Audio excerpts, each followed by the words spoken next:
ये होलिका दहन आज का नहीं है। होलिका दहन वैदिक काल से सतयुग से जब आसुरिक शक्ति का प्राबल्य हमारे इस धराधाम पर इस वैदिक संपदा के पर आक्रमण कर रहा था। महासुर हुआ हिरण्यकश्यप। हिरण्यकश्यप की बहन थी जिसका नाम था होलिका। होलिका को ब्रह्मा जी द्वारा वरदान मिला हुआ था। एक ऐसा दुपट्टा मिला हुआ था कि जिसको ओढ़ने के बाद अग्नि के अंदर जाने पर भी अग्नि का प्रभाव न लगे। तो भगवान के भक्त हुए प्रहलाद जी को जलाने की प्रेरणा से होलिका ने उस दुपट्टे को ओढ़कर जाकर अग्नि में कूद पड़ी। परिणाम ये हुआ, भगवत प्रेरणा ऐसी हुई कि वह दुपट्टा जाकर पूरा प्रहलाद जी पर लिपट गया और अग्नि जलने पर होलिका वहीं पर भस्म हो गई। इससे इस त्योहार से यह भी एक संदेश जाता है कि आसुरी शक्तियों का दमन होता है और इससे दैविक संपदा का विकास होता है।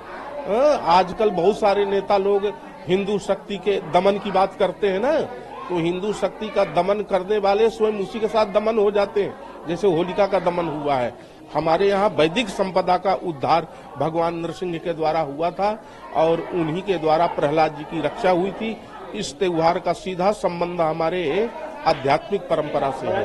होलिका आप कब है और आज कब है और क्या उसका मुहूर्त लोग विरोध भी करते हैं उसका विरोध किस चीज का करते हैं? होलिका का परंपरा का कि पेड़ से जलाई। तो भाई अब जो आसुरी शक्ति वाले लोग होंगे वो विरोध तो करेंगे ही, क्योंकि होलिका का दहन हुआ है। और जितने वैदिक संपदा वाले संपन्न लोग हैं,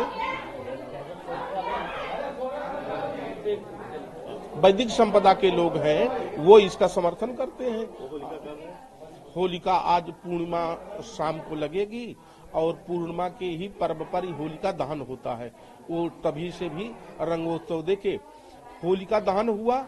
होलिका दहन में परिणाम यह हुआ कि होलिका जल गई और प्रहलाद जी बच गए। दो तरह के लोग वहां थे। जो वैदिक संपदा से संपन्न लोग थे उनको इस बात की खुशी हुई हमारे प्रहलाद जी की भगवान ने रक्षा कर दिए। लोगों ने एक दूसरे के ऊपर अबीर गुलाब लगाने लगे, लोगों को प्रेम से गले लगने लगे, एक दूसरे का मुख मीठा करने लगे। और कुछ आसुरी शक्तियां भी थी जो विरोध करने लगे, एक दूसरे को लेकर नाली में गिराने लगे, एक दूसरे के ऊपर आक्रमण करने लगे। ये क्यों मनाया गया? वही जो विरोध करने वाले हैं आसुरी शक्तियां ही हैं। वैदिक संपदा से संपन्न लोग तो इस उत्सव को बड़े ही धूमधाम के साथ गले मिलकर मंगल कामना के साथ संपन्न करते हैं।